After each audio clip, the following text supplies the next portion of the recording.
Good morning and welcome to City Club Missoula's November Forum, which we are recording.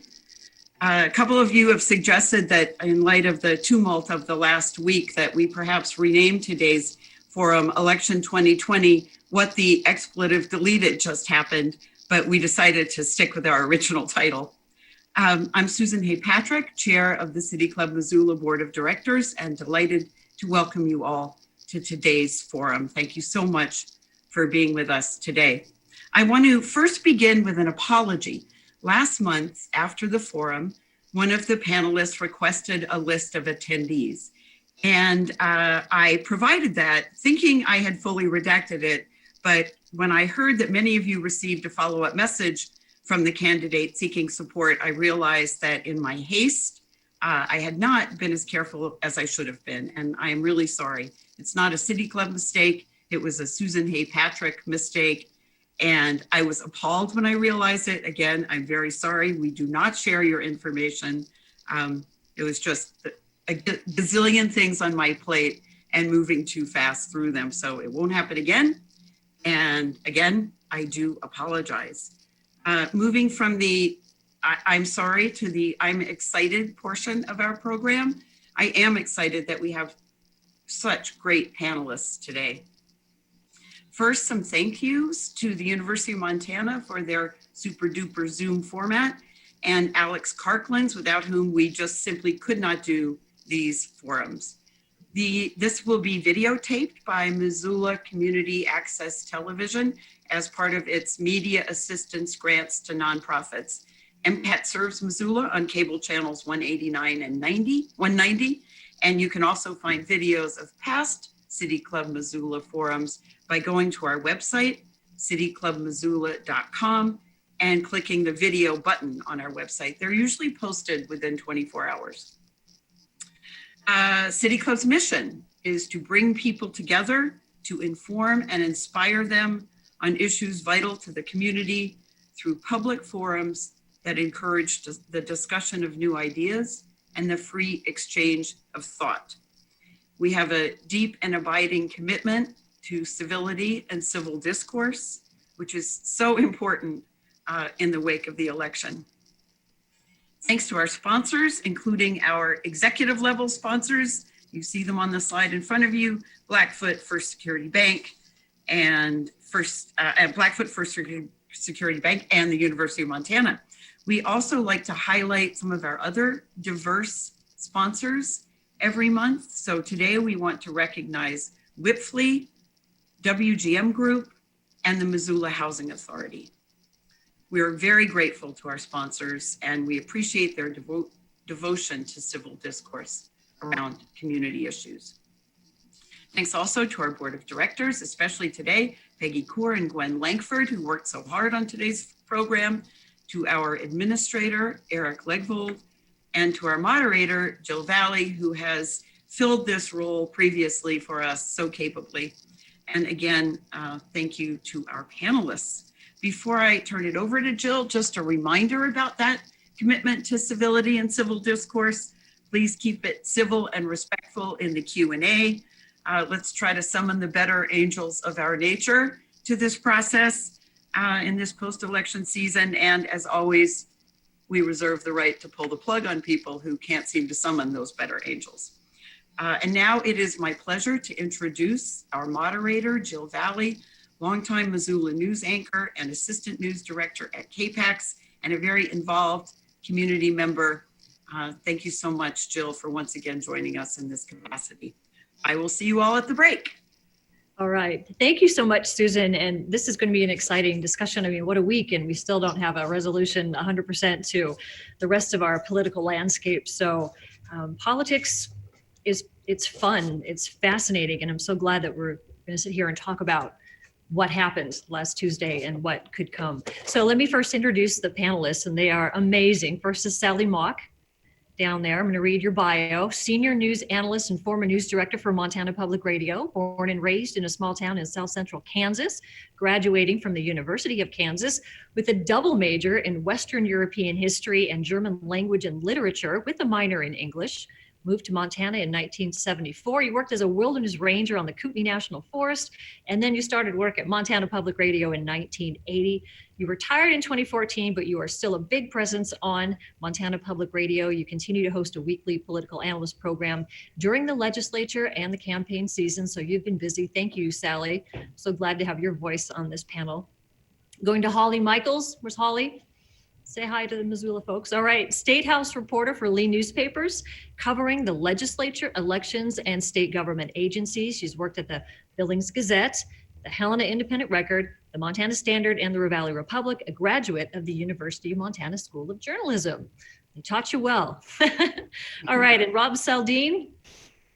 Give a wave, Rob. I'm going to make you wave. All right. You've taught at UM since 2008. You're the author or co-author of 3 books, including the recently released Never Trump, The Revolt of the Conservative Elites. Your work has also appeared in numerous scholarly journals, as well as general interest publications, including The Atlantic, The New York Times, The New Republic, and National Affairs. You have had appointments at Harvard, Johns Hopkins, UC Berkeley, and you hold a PhD from the University of Virginia. I am the least worthy person on this little conversation we're having, but I'm glad that you guys are here as we talk about this. So we know what happened in Montana. We went pretty red. And we, even at KPAX, anticipated a really late night with some races too close to call, but it turns out that didn't happen. It was decided before midnight. We thought that the Senate race might have gone into the early morning hours. The gubernatorial race was called one of the most competitive governor's races in the country, but it didn't take too long to see exactly what Montana voters were going for and what they accomplished. Let's start with Sally. What were voters saying on election night? I think they were saying that pollsters should look for another line of work. The polls were so wrong, and so were a lot of us analysts and pundits.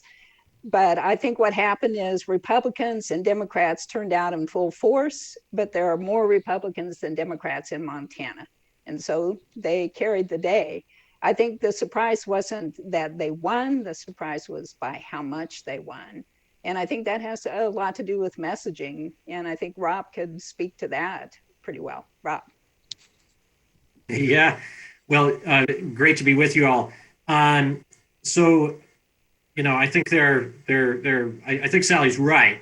Basically, none of the actual outcomes in terms of who won, who lost, none of those are really surprising. But Jill, as you said, I mean, we were expecting these to be way tighter, and nearly all of the polls suggested that they were going to be. There was one from Emerson that actually was relatively close to the mark, but it sure looked like an outlier when it popped up a few weeks ago.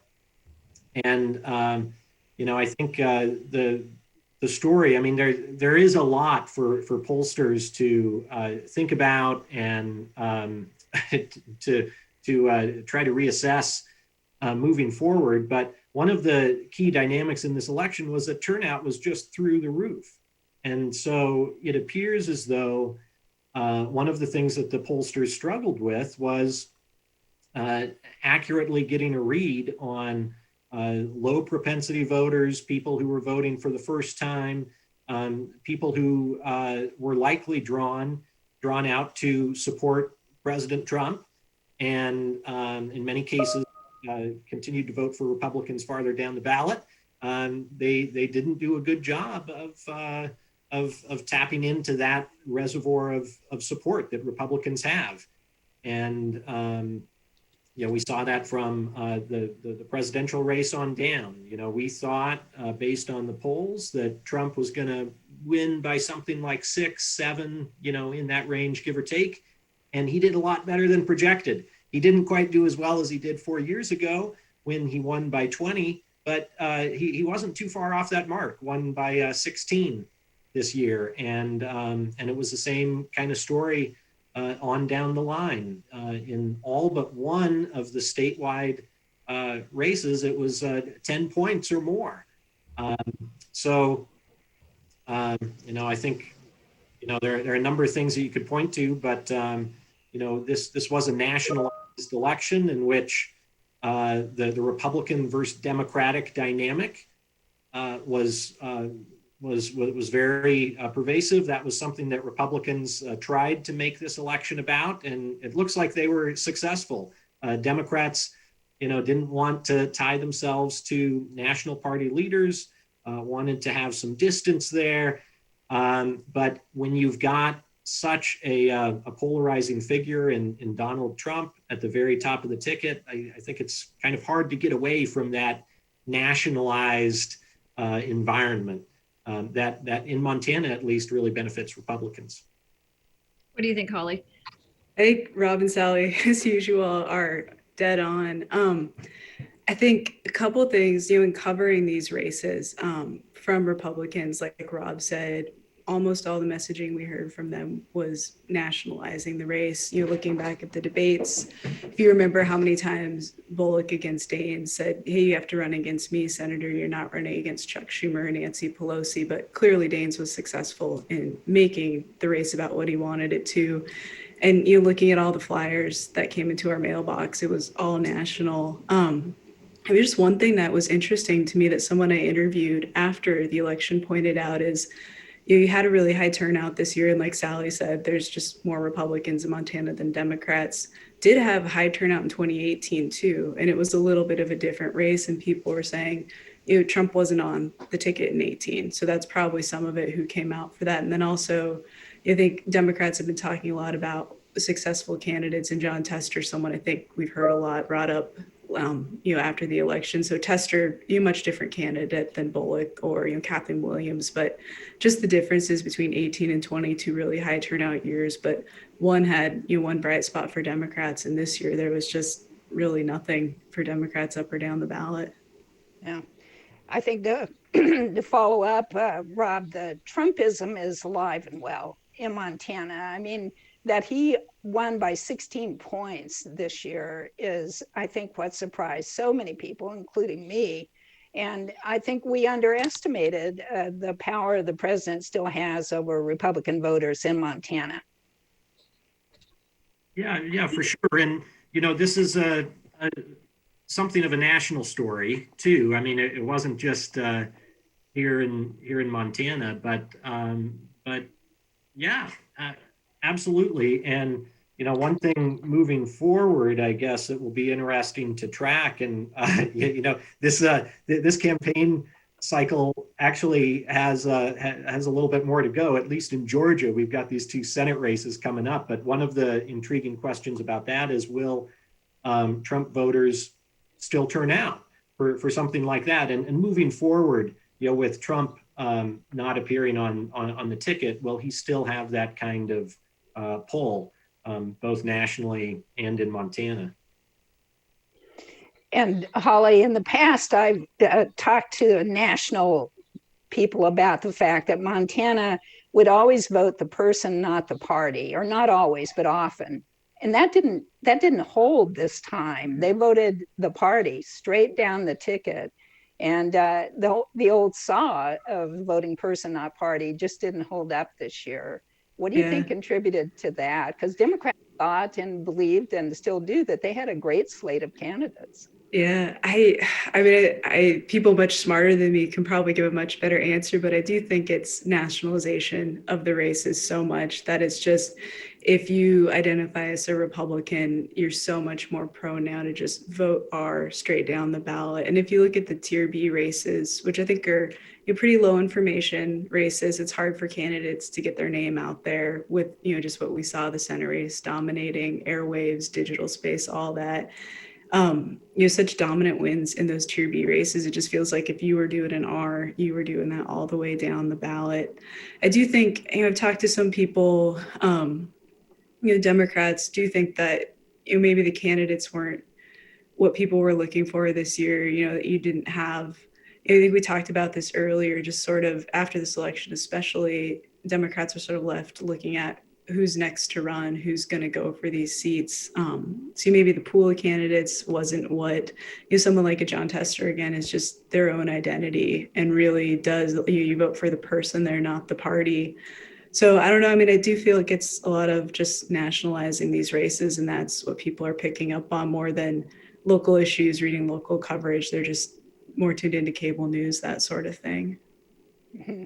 And Rob, a lot of people, I think, looked at Tester's win in 2018 and Bullock's win in 2016 and extrapolated too much maybe from those wins about how strong the Democratic Party is in Montana.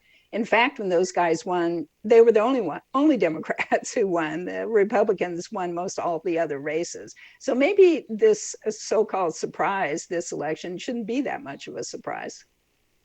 Yeah, well, I've long thought that Montana was clearly trending in a red direction. It was more red than purple, and I think that's totally undeniable now. But what always has struck me, at least in these recent cycles, look at the legislature. That is a place where Republicans have been in solid control now for many years. And that's the one where a lot of people don't necessarily know, they don't know these names. They aren't household names like Donald Trump or John Tester or anything like this, low name ID. And in that condition, right, people kind of default to their party identification, RD. And look, the Republicans have a huge advantage there. The ways in which Democrats have been able to hold on to some important levers of power in Montana, I think has to do a lot with these personal brands that some of these high-profile Democrats have been able to get, that sets them apart from the national party, right? That they can say, look, I'm John Tester, and that should mean something different to you than I'm just a generic Democrat who wants to serve in Congress. And I think you can see that after some of these Democrats have left the stage, well, what happens? And I'm thinking here, people like Pat Williams and Max Baucus and Brian Schweitzer. These were people who all had their own distinct brand that allowed them to overcome that kind of more natural dynamic in Montana where Republicans have a huge advantage. And once these people passed from the stage, it's been very, very difficult for Democrats. And even when they are winning, Bullock and Tester, look at those races that they won. They were nail biters, right? They were total white knucklers till the very end. Meanwhile, look at what happens when Republicans are winning statewide. Denny Rehberg and Ryan Zinke and the results from last week. I mean, it's just a total wipeout, right? So the Democrats, when they're hanging on here, it's just by slim margins. And again, I think they kind of rely on those personal brands, but when things get defaulted down to just it's not a referendum on, do you like John Tester? It's more of a just D versus R thing. Well, the Republicans just do really well. And I think it has to be very frustrating for Democrats last week because they thought that Bullock was that kind of a person who had that kind of brand that could overcome what Steve Daines tried to do, that Holly, you were mentioning earlier, make this a referendum not on who do you like more, Steve Bullock or Steve Daines, but do you want to elect someone who's going to go back and give Chuck Schumer control of the U.S. Senate and be palling around with AOC and the squad and all of these types of figures. Mm-hmm. And Holly, we've talked before that Steve Bullock, his run for president did not help him in the Senate race. It kept him from getting into the race until kind of late. And then it also moved him a little bit left of center when he was running for a national office versus running for the Senate. And so those were probably bigger factors than we even imagined in terms of the 10-point margin that he lost by in that race. Yeah, I think so. I mean, sort of two lines of thought on that. One is, for months we had Bullock saying, I don't want the job of senator, over and over. And I wrote probably 3 or 4 stories just about that. And that was just me. I'm sure Jill did too. And we all covered, extensively that he didn't want to be senator. And then I remember when he announced that was the first press release I saw from the Montana Republican Party is, hey, this is a guy who has told you, Montana voters, he doesn't want the job. So that was a really, I think, message that we saw a lot more early in the campaign, but was a pretty strong message that I do think was a factor. And then the other issue of, Bullock sort of moving a little bit toward the left to be a more appealing presidential candidate. We saw him talk about support for universal background checks, a ban on the sale of some assault rifles. And that's something that we heard Daines talk about, his rating from the NRA versus Bullock's through the whole campaign. I think I was looking at political flyers yesterday as I was recycling them, and that was one of the most common themes I saw in there. So it definitely gave Daines an attack. One thing I'd be curious, Rob and Sally, your guys' thoughts about, you're talking about Tester and that personal brand, and then just the nationalization. I wonder why it didn't work for Bullock. Like, do you think he just doesn't have the strong brand that Tester did, or was the effort to nationalize the race just too successful to overcome? Mm-hmm. I think we should talk a bit about how strong a candidate Steve Daines was. I mean, that's who Bullock was facing. Yeah. And I think Daines is very popular among Republicans in Montana. And he has delivered what they have wanted him to deliver as a U.S. Senator. So I think, when we talk about what Bullock may have done wrong, we should talk about more maybe what Senator Daines did right. And what he did right was promote himself as being someone Republicans can trust and someone who will carry forward their agenda if he's elected again. And I think they're perfectly happy with Senator Daines. Rob? Yeah, well, I'd say, on Bullock, I've always been a little skeptical of this thing, Holly, about, him saying he didn't want to run for the Senate when he was running for president. I kind of think that kind of was a story for a week or two, but then it kind of went away. I think the second thing you mentioned is probably more important, that he, especially on guns, had to take some positions that were definitely farther to the left than he has in the past. Mm-hmm. Makes a lot of sense when you're running for president, doesn't make a whole lot of sense when you're running for Senate. And so there's that. But that said, this margin here was so big. It's not like you can look at it and say, oh, well, if only Bullock had done this, or if only Bullock had said that. It's overdetermined. There's it was too big of a margin of victory to chalk it up to some particular issue. I think, Sally, your points are well taken. I mean, Daines on Daines for sure. I mean, a couple other things at work, though, that I would mention is that Bullock, when he ran for governor, I think you just have an easier time focusing on Montana issues and making it a referendum on, which of these guys do you like better when it's for that governor's seat in Helena. It's very hard to say that, I'm not going to, you're running against me, not Chuck Schumer. Well, that's obviously on one level true, but it's also true that Bullock was going to be a vote for Chuck Schumer to be majority leader. And so it's hard to have that distance from congressional leaders when you are running for Congress, right? That just makes it harder to pull that off. It's also, I guess we kind of touched on this earlier, but it's a presidential year.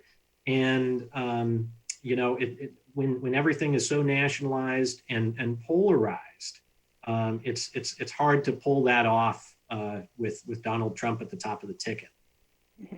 All right. So what do Democrats do now? I mean, I know a lot of them worked really, really hard for their candidates, and it did not go their way at all. Now what? What is the Montana Democratic Party supposed to do next if they want to start gaining on the GOP? Anyway. I think the party is having a major internal discussion. I think moderates versus progressives are having a big discussion, and I think the party really needs to decide what its future emphasis is going to be. And I think they're going to spend a lot of time working on that. And I think one thing I would take away if I was a Democrat looking at the results of this election is that these were not just Republicans elected, these were conservative Republicans elected. And I think if I'm a Democrat and I'm thinking, well, maybe the party should have a more progressive message in Montana, I might reconsider that given the nature of the Republican victory. Holly, what do you think? I think you're right on all that. I'm also really curious who Democrats are talking about when they're looking at their bench. Yeah, I've reported on they have a blue bench project that tries to recruit candidates from some of the lowest level, city, county races, school board, all the way up to try to cultivate them into people who then run for the legislature, then would run for some of these tier B races and then move on from there. And we talked about this right after the election, but with the losses up and down the ballot, especially those tier Bs, it's kind of hard to look and see, okay, who's going to be our next candidate for governor, who's going to be running for AG. With just the losses that we saw, identifying those people might be tricky. And there's always a chance of people coming from outside of the existing pool of people we're aware of. But I think that's going to be a big part of the conversation for them is who are these next round of candidates that we're going to run. What about you, Rob? Yeah, I mean, it's a very tough situation for Democrats. And it's one of these things that can kind of spiral out of control pretty easily because all of the rising stars in the Democratic Party just got wiped out last week. And so that's a problem. I mean, obviously, someone like Rafe Graybill, he could run again, and I wouldn't be at all surprised if he does. But he's not going to be running again from the Attorney General's office, and all the attention that would bring to him. So, it's just a challenge. I do think one thing that Democrats might have to think about is the possibility that Republicans overreach a little bit in Helena in the legislative session and with Governor Gianforte. Sally is absolutely right. This wasn't just a win for Republicans. It was a win for the conservative wing of the Republican Party. And they have total control now in Helena. That's a situation we haven't seen in basically a generation. So that's a major shift from divided government to unified control. The conservatives will have the upper hand. That is a fantastic situation for those conservatives who want to get their agenda passed. But there's a political angle too that they could. A lot of times in these situations, you read a little bit more into your mandate than the voters actually meant to communicate. So there's a potential for something of a backlash if Republicans in Helena go too far, and that's the kind of thing that could create some openings for Democrats. But again, aside from Tester, it's not clear who's going to have the ability to step forward and speak on behalf of Democrats in a way that kind of unifies the party and that people will look on as a leader of the party, right? Obviously, the Democrats will elect their leadership in the House and the Senate, but it's sometimes hard for those people to break out in a way that obviously the governor can. But that if Democrats were maybe searching for something to be optimistic about, it might be that a la Sally's home state of Kansas or Wisconsin, that the Republicans move too far, and that can create some opportunities down the road. Well, I would just add to that the Republicans who are going to be in charge of the governor's office and the legislature are not Mark Roscoe Republicans.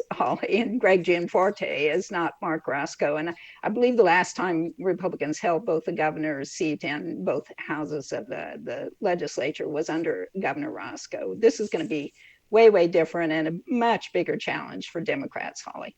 Yeah, I think so. So some people I talked to are saying that the state Republican Party now is not what it was back in that era and under Martz too, that it's just a much more ideologically driven party. And it is, we saw, there have been leaked priorities from a speaker for the House candidate on the Republican side that shows a pretty darn conservative agenda. And I've talked to other people who are interested in leadership roles, and even the people who are sort of portrayed as the more moderate of those are still pretty conservative legislators. And we saw in June in the primary that Solutions Caucus group, that's sort of the more moderate Republicans who are a minority within the party up in the Capitol, have been able to work with Democrats to get their agendas passed. We saw Medicaid expansion, I think, is the one we always reference with that. But that caucus lost numbers in the primary. So I think we are going to be seeing a lot more conservative state legislature. And I do think it is going to be interesting, like what Sally was saying. Do we see those conservative bills come right away? And you talk to some legislators on the Republican side who are saying, these are our priorities. And we brought these bills, abortion bills are the ones that are talked about the most. And we want to see those passed. And we see Governor Gianforte as someone who's going to sign them.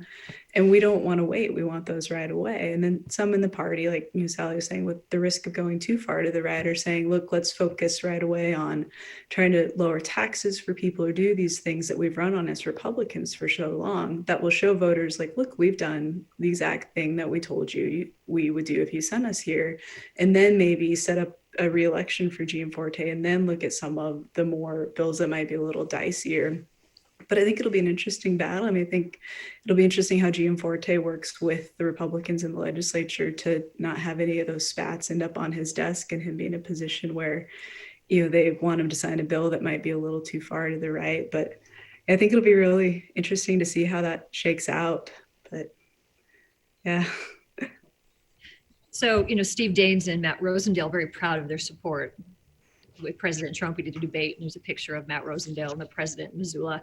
It looks like it's likely that Joe Biden will be the president. How effective will they be after campaigning so heavily on their support for this president who, at least at this point, doesn't seem like he'll be reelected? I don't know. I do think that Senator Daines right now taking the position that President Trump doesn't need to concede struck me as odd, actually. Even Corey Stapleton came out and said, the election's over, Joe Biden is the president. And I'm not quite clear why Senator Daines isn't seeing that as a step too far at this point. And I'm not sure that does him any favors. What do you think, Rob? Well, I think there's been a debate going on for the last several years about Daines and Trump, and the extent to which Daines is a true believer, or is he just kind of making a cynical political calculation that this is in my best interest for getting reelected? Well, and I was never quite sure which it was, but I think. The election is over. Daines won. He won easily. And he doesn't have to come out and say stuff like that. So I think it suggests that Daines really is a true believer in Trump and Trumpism. That's why he's doing it. In terms of being effective, back in Washington, I guess one thing I'd say about Rosendale is, he's coming in obviously as a freshman. And so that limits your ability to do much. Democrats control the chamber. So that's another huge limitation. One thing I would say, though, just as a kind of from a political sciencey perspective, obviously, partisans are going to want someone from their team back in that seat. But it is really unfortunate, I think, what we've seen with that seat back in Congress in recent years. That has just been a revolving door, right? Ryan Zinke is in there for one term. Gianforte is in there for basically a term and a half, replacing Zinke when he went to Interior. Now Rosendale. This is not good for the state of Montana.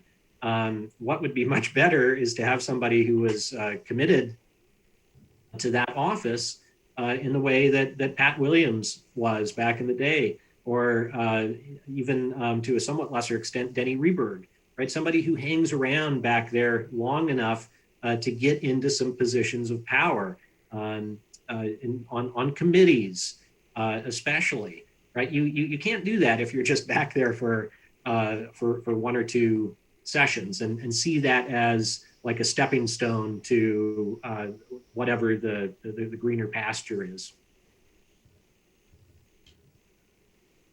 Yeah, one thing I would add to that is I was writing the story about Danes and his reaction to the election outcome. And as I was filing my story on Saturday, I got a news alert on my phone that said, hey, it's still, Trump might be out of office, but it still is Trump's Republican Party.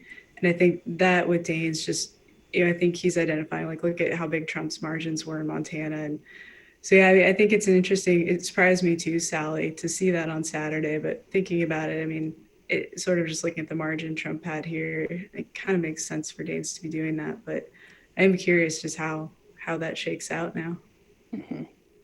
And of course, we still don't know who's going to be in charge of the Senate. There are still a couple of Senate races that could tip the majority to Democrats or keep it in Republican hands. So that will make a big difference in how effective Senator Daines will be as well, of course. We're going to get to some audience questions in a minute, but as political scientists and scholars of this, it is such a hostile, uncomfortable time out there, I feel, in America. You got this group and you got this group, and it's just seems really unhealthy as a country. Is it, or is this the way it's supposed to be, or will cooler heads prevail and we understand politics isn't permanent? You may have somebody in the White House now, they're not going to be there forever. We're all going to be okay. It sure doesn't feel like that based on social media contacts and just phone calls we get to the station. What is the temperature of America going to be by the time this is all done, you think? Mm-hmm. Well, I share your concern, Jill. I think it's the most polarized time in my lifetime for sure. And I think politics has become ugly. And I think that's true whether you're talking about national politics or even Montana politics, actually. I think attacks have become more personal, and the emotional input is usually pretty unconstructive. I think, if someone wanted to emerge as an effective leader in Montana, I think it would be someone who could tone all that down successfully. And I have no idea how they would do that, but boy, would that be a welcome change, right? Rob, any thoughts? I just say, I think we can get overly nostalgic about how good things were in the past, and Tip O'Neill and Ronald Reagan would duke it out during the day, but then have a drink at night, and some of these things. I mean, the reality is we've always had rancor around politics, and the Civil War, that was a pretty polarizing time. And if you want to look at an ugly campaign, go back and look at those campaigns between Thomas Jefferson and John Adams. Those were just brutal, right? So, we have been through this kind of stuff before. That said, it is really bad out there. I mean, I don't think there's any way around that. So even if you acknowledge that politics is politics, and you're going to have disagreements, you're going to have all of that kind of stuff. I mean, it's still reasonable to say that that things are not in a good place right now. I would note, though, that the core of Biden's campaign, his central message, what he as a person has attempted to embody, at least, is someone who can bring the country together. He's not the first one, right? Barack Obama and George W. Bush certainly campaigned along similar lines, and had mixed success, I would say. But Joe Biden is, I think, if you look at it, reasonably well positioned in a number of ways. He has these relationships with Republicans on Capitol Hill, including Mitch McConnell. So maybe he is the type of person who can bring the heat down a little bit. Ollie, any thoughts on that? Yeah, I started this job really in earnest in 2016. So I feel like my whole time as a political reporter has been in this environment. So I don't have as long of a lens and feel like this is the world I've lived in. But I have noticed, just as I've been trying to do this job, trying to just approach people at political events has gotten harder and harder to get people to be comfortable talking about their political views and where they're coming from and why they might support one candidate or one party. And then this year, COVID kind of threw a wrench in a lot of the normal coverage we do. So it felt weird to not be able to kind of gauge that this election, but it does feel like it's pretty intense, and covering elections is not a fun job. It's, this is just, it's pretty emotionally ringing. But then what gives me, I just enjoy the transition from that to the legislature, where we go in and they have to pass a budget, they have to get something done, and you see people really, there's partisan bickering, but it is people on both sides of the aisle working to pass in the end a budget, and a lot of bills that do go through with pretty wide margins. And it's just nice to see, okay, this is it, it's working, and it's kind of a nice palate cleanser after election season. Yeah, we're going to need that for sure. All right, let's bring in Susan Hay Patrick again. She's going to, if she's listening, she's going to talk about the Q&A portion of our presentation now. Susan, are you Well, out there? thank you. Thank you so much it's been great so far. And it'll be even greater now when we get bring in our audience questions. It's such a rich part of every City Club Missoula is the Q&A. So please use the Q&A, not the chat, to type in your questions. And just as you would do if you were with us at the DoubleTree in person, please identify yourselves. Please, we really appreciate it if you can just introduce yourself, say your name. Two of our board members will forward the question to Jill to pose to our panelists. And just a reminder, we are looking for succinct civil questions, not position statements. And also members of the media, we're happy to connect you with our panelists after the forum. So I will see you again at the end. And Jill, I think you probably have a couple of questions already. I do. Yeah, and thanks to the 80 people who are watching. That's awesome. Okay, this one is from Hatton, and she's asked, she's curious about the panelists' thoughts on the Lincoln Project messaging and values and how those might connect with Republicans in Montana. I don't know if you saw that ad by Sully, the pilot from the Hudson. I don't know if you saw his ad, but it was pretty intense and it was pretty against the president. What role is that going to play? Mhm. Well, I think the Lincoln Project had a huge impact nationally. I mean, their ads were, very slick, and they were prolific at producing them. And I think Joe Biden probably is quite happy they existed. I'm not sure the impact on Montana Republicans. I mean, the Lincoln Project are never Trumpers, right? So I think Republicans in Montana are Trumpers on the whole. So I'm not sure there's any filtering down of Lincoln Project Republicans to a state level in Montana. That's just my feeling. Go ahead, Holly. I'd be curious, like, I feel like in election season, I can get stuck in this little bubble of Twitter and Facebook. And I would be curious how people who don't live in those spaces, which I think is most Montana voters, how much they were tracking Lincoln Project in Montana. Like, I remember there was a day where Lincoln Project put up an ad specific to Montana, and it had this like cactus in it in an opening scene that only grows in Arizona. And it was just all of the Montana political sphere on Twitter was just going back and forth about it. And then I was talking to a friend later that night who's like, I have no idea what you're talking about. And so I think I'd be curious, sort of outside the bubble that I can get sucked into, what kind of traction they had. I don't have a great gauge on that, but I'd be curious if it was something like Sally said. It's Montana clearly supported Trump in this election, so I just don't know what kind of sticking message they would have specific to Montana. Yeah, I mean, I think that's right. Nationally, I think you can say that the Lincoln Project was a great success and certainly helped. And so the Lincoln Project, for people who don't know, they are never Trumpers. These are Republicans and conservatives who oppose Trump. And the Lincoln Project is composed primarily of former political operatives who spent their careers electing Republicans to Congress and working on presidential campaigns and all the rest. And so they're pros. They're good at what they do, and they train their fire this time not on Democrats but on Trump and on Republicans down ballot who they saw as subservient and to Trump. So one of the things, like nationally, I think you can say is that the margins, there were enough states that were close that a lot of people, a lot of groups can lay claim to, like, saying, well, without us, we wouldn't have won, right? So the Never Trumpers can do that, and the Lincoln Project can do that, but other more progressive groups can do the same. And there's probably an element of truth in a lot of that. But I do think that you look at what happened in the suburbs. That's where I think the Lincoln Project was one of the targets, and we saw real movement there.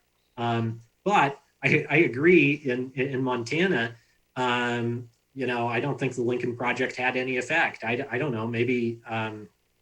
Maybe Gianforte would have won by 13 instead of 12 without the Lincoln Project or Daines. But the Republicans won by so much here last week. I mean, obviously we can't attribute too much success to the Lincoln Project here in Montana. Kind of ties into the next question. This is from Frank. What are your thoughts about the future of Missoula as a blue island in the sea of increasing Montana red? When you talk about local politicians and our citizens, are we still a blue holdout? I think there were some counties that were a little redder than they normally were after Election Day. What do you think? Yeah, Missoula's still blue. There's no question. Gallatin County, I think, is still blue.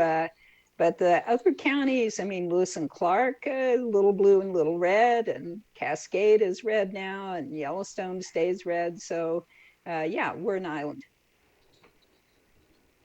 An island of blue. I would say so too. That those kinds of questions always remind me of a debate that went on kind of in the early 2000s, I think. But there was at the time a lot of concern about homogenization and the proliferation of big box stores, and every place was becoming the same as every place as every other place. And David Brooks, a New York Times columnist, wrote a book called Bobos in Paradise. Came out early 2000s, I think, give or take. And one of the key insights in that book was to push back on that homogenization theory of what was happening in the United States. And his argument was basically like, no, actually, all of these places are becoming more like themselves, and people are sorting, and people have choice about where they live, and this is actually even more true now, I think, and likely to become more true moving forward. And so, I would say, Missoula in some ways, I mean, is likely to be more blue than it has been moving forward, and that these counties are going to be more like themselves. And I think we are seeing that. I mean, the flip side for the state of Montana and what would worry Democrats statewide is that Montana as a whole begins to look more like Montana, which is pushing in a red direction. Holly, any thoughts? Yeah, I mean, I think it's the not Missoulian on this panel. I went to college there, but haven't lived there for some time. I'm more curious about, how we were talking about Democrats and what they might do after this election to try to rebuild. And, I wonder what they do when they're looking at Missoula still being solidly blue, and then the dramatic change, Cascade County, Yellowstone County going so far toward Republicans. You see Gallatin County increasingly Democratic, but do they focus on those urban areas, or are they looking at trying to get support from rural areas back again? Like, that's what I'm curious about, sort of in the capacity of my job as kind of an outside Missoula observer, is how Democrats look at those areas in their strategy going forward. One question is from Asta, sorry if I mispronounced your name. Are there any rising stars in Montana in either party that we might see on the ballot, assuming anybody ever wants to be on the ballot after what we just saw. But are there people out there you think? Yeah, one name that I would throw out there as someone to keep an eye on is Cora Newman, who ran for Senate briefly. And she is an articulate, dedicated Democrat who I think made a name for herself in the debates running up to that election. And I would keep an eye on her. I don't know her well. I don't know her actually at all, but just watching her on the campaign, I think she made an impression on me. So that's one name I'd throw out there, Cora Newman from Bozeman. Yeah. Any up and coming Republicans, or are they pretty much set for the time being? I mean, I'd watch Austin Knudsen, who just won the Attorney General race. I'm sure that that's not the last office he'll be running for in Montana. And I think, like we were talking about, they've got a good bench now with all of those candidates in the Tier Bs. So a fair number of them will be, I think, around for time to come. All right, here's a question from Virginia. Jenny, there's a large group of people in our country who seem not to trust media. What? News to me. Kidding. What do media organizations need to do to overcome that? Like how can that be fixed? How did this impression happen? How are we going to do this? I actually had a conversation with Gwen Florio, the former editor of the Missoulian, about this. And her point was, and I think it's well taken, is we need to explain better what we do and why we do it and how we do it. I think it's couched in too much mystery to the general public right now. And I think people see the media as this sort of big conglomerate of like-minded conspiracy, corporate whatever, and we need to educate the public better about that. I'm not sure that's enough to overcome what has become such almost a really sad game right now of talking about the fake news and so on. But it's up to us to do something about it, and I think we have to continue to be. To adhere to traditional journalism ethics and to emphasize that and to call each other out if we don't do that, and to call ourselves out if we don't do that, and do mea culpas and do better. But it's a long haul. I mean, there's been a huge erosion, and I'm sure, Jill, you feel as I do that this is one of the saddest truths of our era right now, is the distrust of journalism, because I think it's, the cliche democracy dies in darkness is absolutely true. What about you, Holly? One thing that's always struck me in these debates about the media, which I'm, as interested and concerned about as anyone else, but whether we have the right kind of frame of reference for thinking about the history of this. I mean, Sally, you just referenced traditional journalism, and the kind of ideals and outlooks that go along with that, and that's definitely true if you set your gaze back to the 40s or the 50s or something like that. But if you go back farther, you actually see a press that was extremely partisan and made no efforts to hide that. Newspapers were linked up directly to political parties. That was kind of their purpose for being. And so one thing I wonder about is not whether we're seeing something totally new come out, but rather we're seeing kind of a return to what was the norm prior to the rise of the norm of objectivity and all of that. And so, I wouldn't necessarily look forward to this type of scenario playing out, but it does seem like one scenario is that, to be overly simplistic about it, kind of the Fox News versus MSNBC model, if that continues to be kind of a driving force in our media landscape, if we don't look back on the several decades in which we had this norm of objectivity and the ethics around that, as that being the anomaly rather than the place where we should take our bearings. Holly? Yeah, this is what I could talk about for an hour or so probably. There's a lot, and I think Rob and Sally are both right.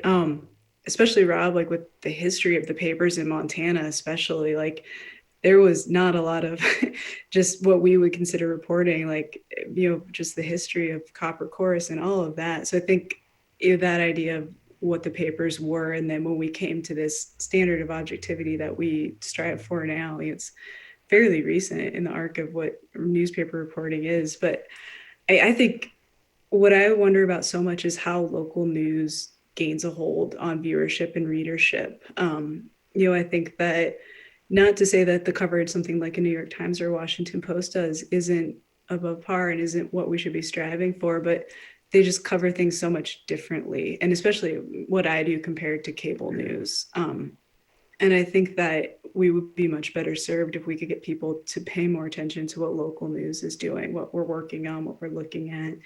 And I think local news still does have really good reputation with people, though I've noticed it slipping at my time in this job. But people know who I am when I go cover something. And it's easier, or it's harder for them to say, oh, you're fake news. When it's like, I'm Holly, I live 5 blocks away.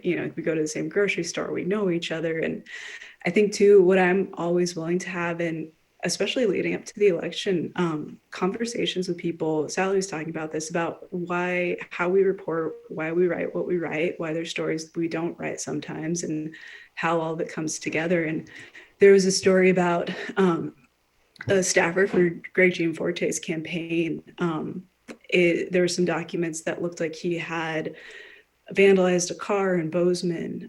And this all came out just a couple of days before the election, over the weekend, and then into Monday.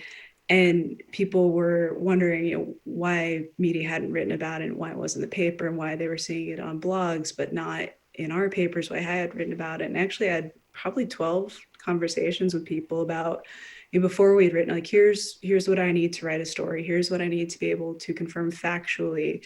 Here's the information I can't get right now. Here's why I can't get it right now.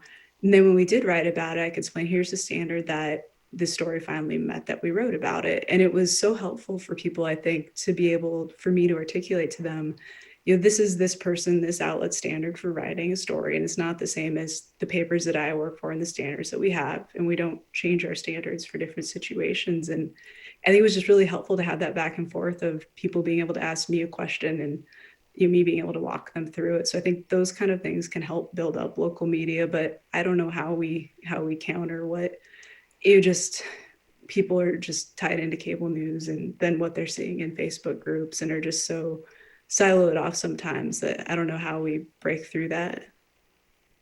Yeah, I don't think social media has done us many favors. I mean, it's part of people being able to connect with us and have lots of conversations. We did a story. It was about one of the presidential debates, and somebody just sent me a private message like, that line you said, or that line in that story really made me mad. Like, well, let me explain where it came from, why it was an accurate statement. And, if you have that, because I'm still mad, but I understand now. So it is that kind of back and forth. So let's go back to polling, because we talked earlier in this conversation that didn't turn out the way it was supposed to. And it seems like lately it's not. So somebody is asking, as far as polling accuracy goes, are people being wary of being ridiculed, so they simply lie to the pollsters to say what they think they want them to hear? Is there an antiquated way of gathering this information? And at what point do we just laugh at the polls? Because now this is the second major election in a row that it was, nope. Why do we still do that? I'll defer to Rob on this. I don't know exactly the ins and outs of polling. I just know in the past it was more helpful than it's been in recent years, certainly. And it's, how else are we going to measure the horse race if the polls are something that we don't have anymore? But with why they keep getting it so wrong, I think is something pollsters are going to have to be accountable for. But I don't know, Rob. Well, probably a number of things going on.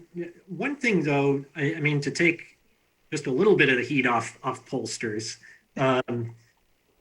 Polling has just become a lot harder. The gold standard for polling are telephone calls, right? Where you have an actual person calling another person and asking them questions.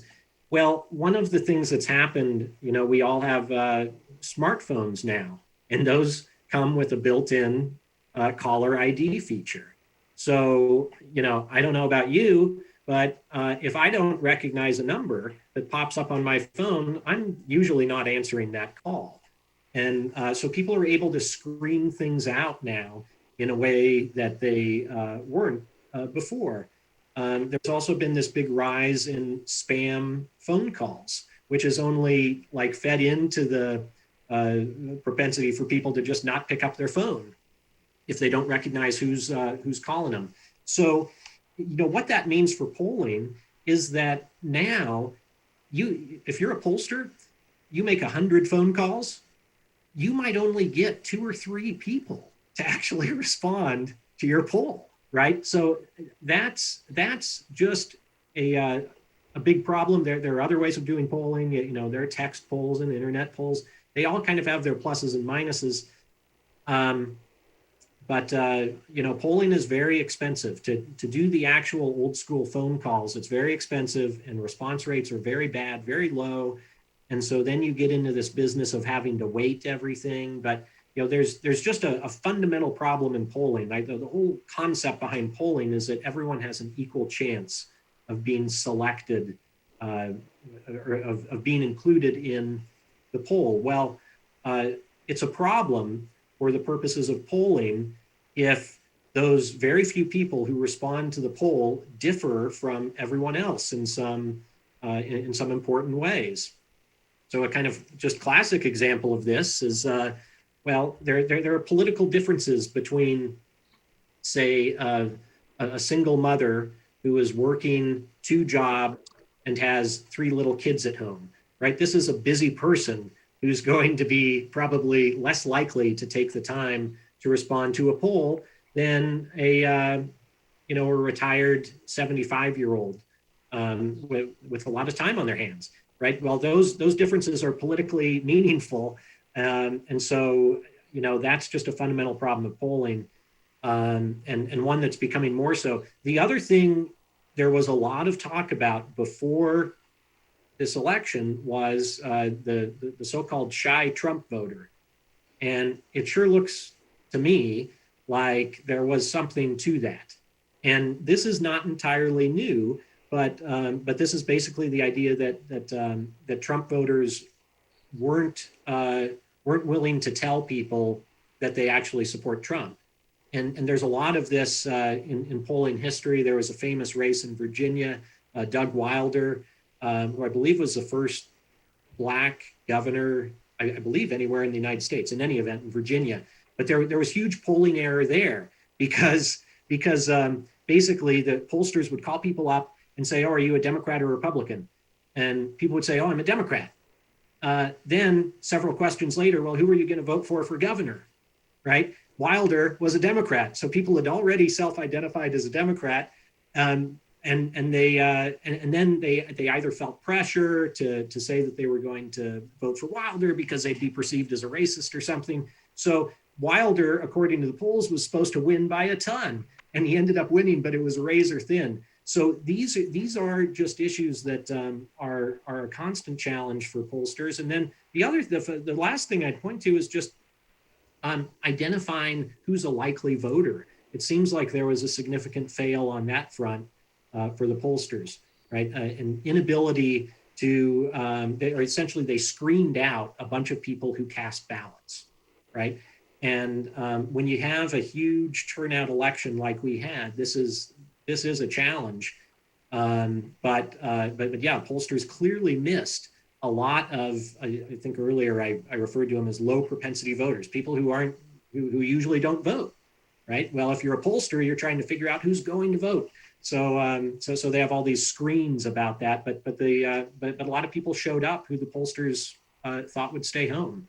One final note, we probably spend too much time looking at the polls, and the polls tell us something, but But there are certainly other things going on, at least in most campaigns, issues and policy and things like this. And we should probably think about spending a little bit less time on polls and a little bit more time on some of those more substantive differences between the candidates.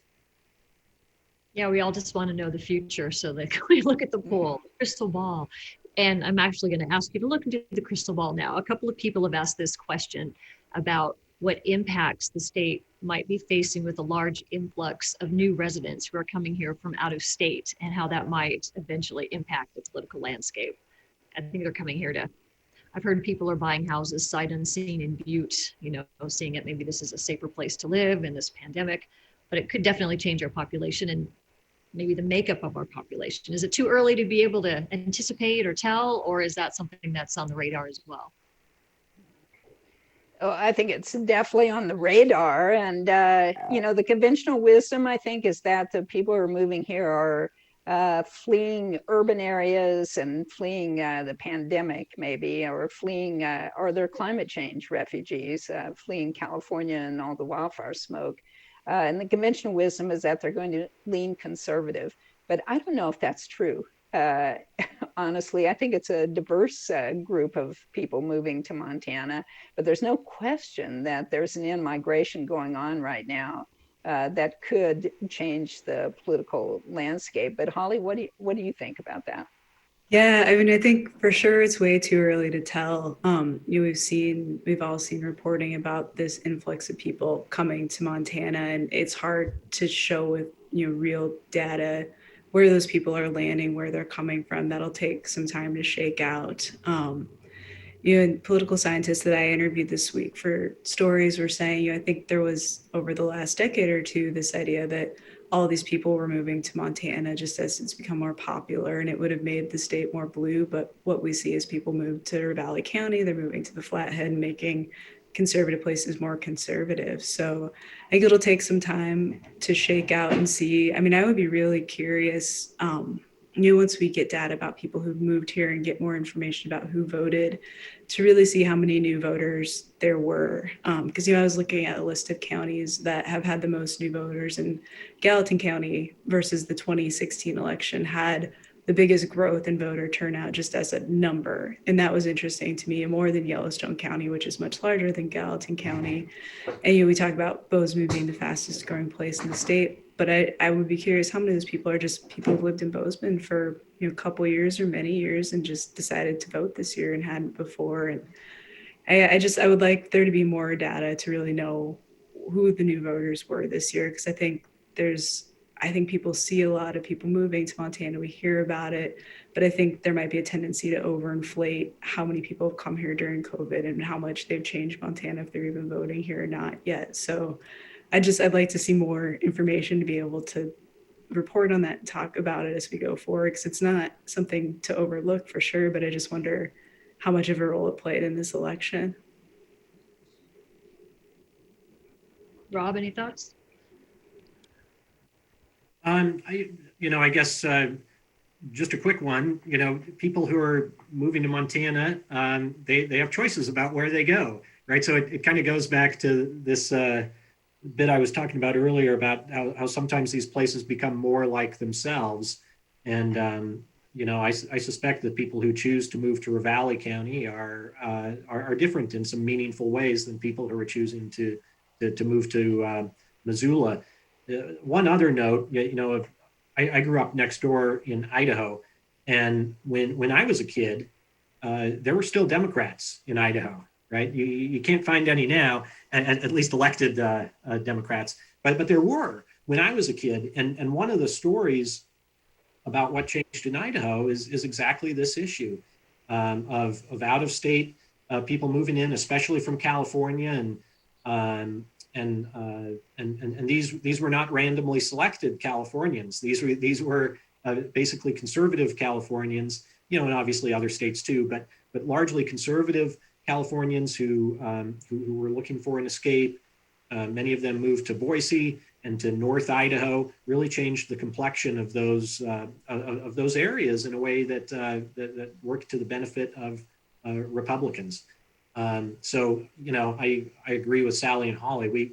we don't totally know how that's going to play out here in Montana, but it's certainly something to keep an eye on moving forward. And but my kind of tentative hunch would be that it's one of these things that probably it could make Missoula more progressive, more blue, and it might make Ravalli and the Flathead and some of these other places more conservative and more red.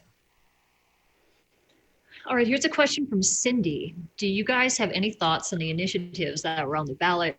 She asks about the legalization of recreational marijuana. Is that going to survive the court challenges, and how might that look when that finally becomes a thing in our state? If it does, if it was voted for, so we'll see. Holly, take that. Thanks, guys. I mean, I think we saw there was some chatter about a bill draft that had been put in to repeal legalized recreational marijuana, but I think I saw the legislator told one of our reporters in Missoula that he would respect the will of the people who voted for it and that he wouldn't be pushing that. But I mean, like we saw with medical marijuana, implementation is not easy. And the legislature is going to have a big say in that. I would be curious if they want to look at where the revenue from that is, where it's directed in the referendum versus where they might want it to go, especially in a really tight budget year and Republicans wanting to be able to talk about giving people tax cuts, and if you got that pot of millions and millions of dollars there, how could they use that best to their priorities? And then there's the legal challenge. I don't know how I haven't read it well enough to know if that's got a good chance or not, but it is a legal challenge that exists, so there could be something there. But I do think through both implementation and what the legislature might look at, we might see some changes, some action going forward with what voters approved. Mm-hmm. I think Holly's right that I don't think they'll go against the will of the people, though. Rarely does the legislature do that. And the will of the people is clearly they want recreational marijuana. I mean, that passed easily. And medical marijuana has been popular in the state. So I don't see them like repealing it or doing something like that. But I think it's going to take a while for it to actually be in effect. And I don't think you're going to be able to walk down the street and light up a joint anytime soon. I think it's going to take a while. It didn't take a while didn't we say yes to medical marijuana in 2004? And it took some time, lots of court challenges, and even a veto by Governor Schweitzer at the time to get that going. So, yeah. And even just last session, we were still hammering out some of the details. And yeah. Okay. All right. So what will a Joe Biden presidency do for Montana? What's that going to look like? Assuming, I guess we can't assume at this point, but let's just say for argument's sake that the president-elect is going to be the president-elect. It could mean a Montanans in his cabinet. There's a lot of speculation about where Steve Bullock lands. And he would be only the second Montanan to ever be in the cabinet, Ryan Zinke being the first Montanan. So that would have an impact, certainly if there was a prominent Montanan who got named to the Biden administration. That's one thing I have an eye on. That's a good point. Robert Holly. So one of the things we're hearing from the Biden camp is that on day one, they're going to do a bunch of executive orders and things to roll back some of the Trump administration policies. That's going to be running counter, I think, to what we'll see from Republicans in Helena when it comes to natural resource energy kind of issues. But that would be something that I'd keep my eye on. This might just be, I'm pessimistic right now, but I think it gives Republicans in the legislature in Montana kind of a villain again at the top of, the Democratic Party that helps them just have somebody to make the bad guy. Like, I'm just curious, what Rob was saying with the executive orders and things and how that might help them with messaging. But yeah, it'll be interesting to see. Okay. All right, here's a question from Marguerite, and it kind of goes back to the legislature. Are there any issues that could generate bipartisan support in the upcoming legislature, and what prospects for legislation to addressing pressing issues directly affecting Montana children and families? Are we going to be able to get some stuff done? in Helena? And what is there any issue that would unite lawmakers that won't cause a fight? National, Marguerite. National Bowling Ball Day.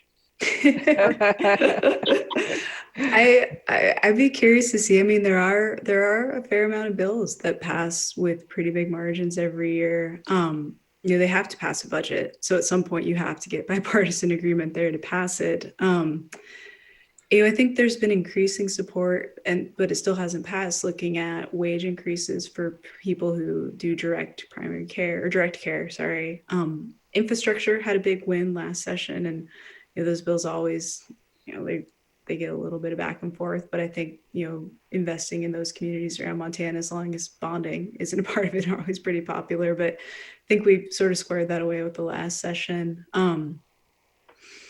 Yeah, I'd be curious to see him. I think there are going to be a lot of high profile battles, and it will be, places. I do think they'll find places where they can work on some things together. But yeah, it'll be an interesting, just different landscape. But I do think there's some, just issues that they can find agreement on that will get there. I think access to public lands hopefully is one that we've heard both parties say they want to work on. So we'll see there. But yeah, it'll be an interesting session.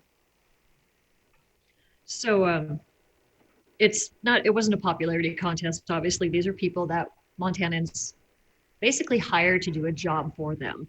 So going forward, no matter what party you're on, even if you're a Democrat or a Republican, how can the regular Montanan make sure that these politicians who promised the moon during this election cycle deliver on what they said they were going to do with bipartisanship and all these things? Like, as an average citizen, we're done with the voting. Now it's time for them to take action. What's a good course of action for them to make sure that they're doing what they said? That is, that's such a great question. I love that question because it does require that people, number one, pay attention to what the legislature is doing. And you can do that so much more easily now in this era of technology and Zoom and all the media that is available to the average citizen, that it's really not that hard to track what they're doing. And pay attention to local news and Holly's great legislative coverage that will be coming out. But this session, we don't even know how they're going to meet, if they're going to meet in the Capitol, or if it's all going to be online or whatever. So public input, you'll have to keep an eye on how that's even going to happen. But definitely, if they're, follow what the bills are that are of interest to you and participate, you can testify at hearings remotely, probably this session, and make your voice heard. I guarantee you legislators listen to their constituents. They don't listen to mass mailings that are, all rote messages. You need to make it personal. You need to say, I'm Jane Doe from Great Falls, and I think you should look at this bill a little more closely or whatever. But definitely you can make an impact, and it doesn't matter what party you're from. You need to let your representatives and senators know what you think about an issue, and they will respond. And if they don't, then you have other options as well in the next election. Holly, I'm sure you agree with that. Yeah, I would say read your local paper, watch your local TV station, make sure you know what's going on with the legislature. They've got a pretty good website where you can go in, like Sally was saying, meetings are streamed even before the pandemic, so you can watch. And now I think most people are expecting some sort of hybrid session where you might be able to now provide comment over a Zoom call at a hearing instead of having to travel to Helena in the middle of the winter. And you can always provide written comment to committees. The legislative website has a roster of legislators where you can find your legislator by your district. You can find their phone number. A lot of them have, their cell phone numbers, so you can reach them when they're in Helena, and then their email address. So reach out to them, ask them questions, make sure. And like you're saying, I don't think form letters really reach people the same way that like an individual message does. So, and just ask questions of local media. If you have questions about a story you think should be covered and isn't getting attention, or you read a story and you don't quite understand what's going on, or you want more information, talk to local reporters, because we would love to tell you about what we do and what's going on at the Capitol, because it's our lives for the 90 days of the session. We live and breathe it, and it's fun to have someone else to talk to about it, because I think our friends are probably sick of us talking about the session by the end of it. So definitely, however you can get information, do make sure it's real information and valid information from journalists that are with outlets that you can trust.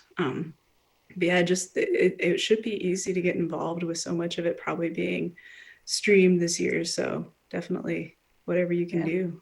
And I'll do a quick plug. Holly and Rob and I are going to be doing a weekly political analysis show, like Campaign Beat. It's called Capital Talk, and it'll air every Friday evening on Montana Public Radio during the session. So that's just one more resource that we hope you tune into. No, that's good. And I think, you're right about having, I've been able to email both Senator Daines and Senator Tester before and got, responses right away. And granted, I'm in the media too, but I know that they're always, if I'm asking, I'll say, hey, I'm asking this on behalf of a viewer who had a question about this. Where's their stimulus money? And like, oh, okay. And they were really responsive to that. And so what about you, Rob? How can people hold our politicians? No, I don't think I can say it any better than Sally and Holly. I was, and I'm glad Sally chimed in there at the end, the most important piece, listening to Capital Talk every week. That's awesome. Okay, we only have a couple more minutes before I have to kick it back to. Do you guys have any final thoughts about this election and how Montana ended up and what's next for us? You're the brain, so I'm gonna set you free, set you loose. My final thought is I think it's fantastic that many people participated this year in the election. There'll be the highest voter turnout we've ever had, and no matter what your persuasion, you have to be proud of that. I mean, democracy is a participatory form of government, and I was thrilled that that many people participated. It does mean that people really care about the issues that politicians have to deal with, and so that's my final thought. The upside of the election, if you're a Republican, is that you all won, but the upside for all Montanans is that there was such high participation in it, and I hope that continues. I agree with that. Holly? Yeah, I'd say it was incredible to see voter turnout so high. It's good to know, especially in a pandemic when we had, the election looked a lot different in most counties in Montana, that many people were able to participate. And I think too, the way the elections were run in Montana, county elections administrators did an incredible job, I think, of making sure people got the information they need, that you could tell, if you had mailed back your ballot or dropped it off. With the Secretary of State site, you can see if it was accepted or not. People voted early, which I think was a huge help. And then with the law change from the last session we had that let counties start preparing ballots to be counted early and then starting counting them on Monday, just made for an election that even with that many people voting went really well. And I think people are able to, with all of the, whether there's any validity to some of the claims that we've seen raised about election fraud or issues with counting across the country, Montana did a heck of a job, and it was pretty impressive. And I think people can feel really confident in the election outcome here and just the really good work that everybody did at the local level to ensure that things went so well. All right, Rob, final Yeah, word. well, I just say, for a long time, it's been interesting to me to look at Montana relative to some similarly situated states. And obviously, no two places are exactly the same, but Montana has stood out as being more friendly to Democrats relative to states like the Dakotas and Idaho and Wyoming, all the states that surround us. And I think we got an indication on Tuesday that at least for this particular election, Montana looks a lot more similar to those surrounding states. And so I think moving forward, it'll be very interesting to see whether this year there was a particular set of circumstances that made this an anomaly from the general trend that we've been witnessing politically in Montana, or whether this is a sign that Montana is starting on a more permanent basis to look more like the similarly situated states that surround us. All right, Ron. Thank you guys so much. Let's bring in Susan to wrap things up. Thank you Thank to you all. all so much. Thank you, Jill, for another skillful moderating session. Thank you, Holly, Rob, and Sally, for your insights and wisdom. I know there's no perfect wisdom in the wake of an election, but I think you helped make us all a little bit wiser. And we are grateful for that. And thank you, audience, for excellent questions. Thank you again to our sponsors, especially the University of Montana, Blackfoot, and First Security Bank. And then please join us on December 14 via Zoom for a nice year-end storytelling forum that we're pulling together to end the year on a note of connection and positivity. So with that, thank you all. Have a great rest of your day.